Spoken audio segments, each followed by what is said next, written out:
Assalamualaikum warahmatullahi wabarakatuh. Kami dari kelompok 4 praktikan analisa farmasi kuantitatif Shift C akan menjelaskan tentang iodimetri dan iodometri. Iodimetri adalah analisa titrimetri untuk zat-zat reduktor seperti natrium tiosulfat, arsenat dengan menggunakan larutan iodin baku secara langsung. Sedangkan iodometri adalah analisa titrimetri untuk zat-zat reduktor dengan penambahan larutan iodin baku berlebihan dan kelebihannya dititrasi dengan larutan natrium tiosulfat baku. Pada titrasi iodimetri, titrasi oksidasi reduksinya menggunakan larutan iodium.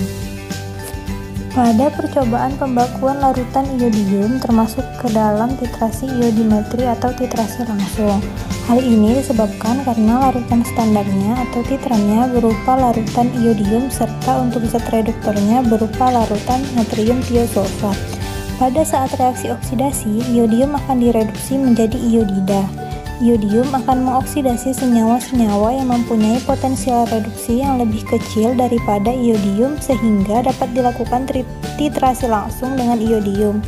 Dilakukan percobaan ini untuk menentukan kadar zat-zat oksidator secara langsung, seperti yang kadar terdapat dalam serbuk vitamin. Pada percobaan pembakuan larutan natrium tiosulfat termasuk ke dalam titrasi iodometri atau titrasi tidak langsung. Hal ini disebabkan karena larutan standar atau titran berupa larutan natrium tiosulfat. Pada iodometri, sampel bersifat oksidator direduksi dengan kalium iodida berlebihan dan akan menghasilkan iodium yang selanjutnya dititrasi dengan larutan baku tiosulfat. Pada proses standarisasi, ion tiosulfat atau sebagai agen pengoksidasi akan mengoksidasi ion iodida pada larutan kalium iodida sehingga terjadi pembebasan iodium. Selanjutnya, I2 yang dibebaskan ini dititrasi dengan larutan baku sekunder Na2S2O3 dengan indikator amilum. Indikator kanji atau amilum yang dipergunakan harus ditambahkan mendekati titik akhir titrasi. Penambahan amilum di awal titrasi akan menyebabkan terbentuknya iod amilum yang akan membentuk kompleks warna biru yang tidak larut dalam air dingin, sehingga akan menyebabkan titran semakin bertambah untuk memutuskan ikatan kuat senyawa kompleks tersebut dan akan mengganggu penetapan kadar sampel. Untuk penetapan kadar, pada percobaan iodimetri dilakukan penetapan kadar vitamin C dan metampiron. Sampel dititrasi secara perlahan dengan larutan iodium.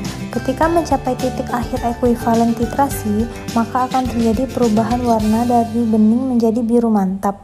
Hal ini disebabkan karena terkandungnya pati pada indikator yang digunakan yaitu larutan amilum 0,5%. Terdapat glukosa yang membentuk rantai heliks karena adanya ikatan konfigurasi pada tiap unit glukosanya. Bentuk inilah yang menyebabkan pati dapat membentuk ikatan kompleks dengan molekul iodium sepenuhnya dan sulit dilepaskan, sehingga menyebabkan warna biru mantap. Berdasarkan dari perhitungan yang didapat, kadar dari vitamin C didapat sebesar 21%, sedangkan kadar metampiron yang didapatkan sebesar 97,7%.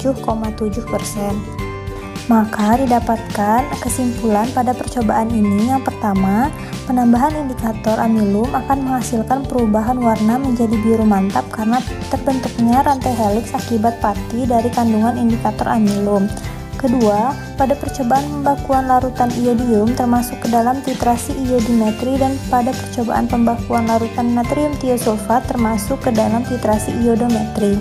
Yang ketiga, kadar serbuk vitamin C atau asam askorbat tidak sesuai dengan literatur yang dimana menurut literatur kadar vitamin C adalah tidak kurang dari 99% menurut Pharmacope Indonesia 3. Baiklah, sekian penjelasan dari kelompok kami tentang iodometri dan iodimetri. Semoga bermanfaat dan terima kasih sudah menonton.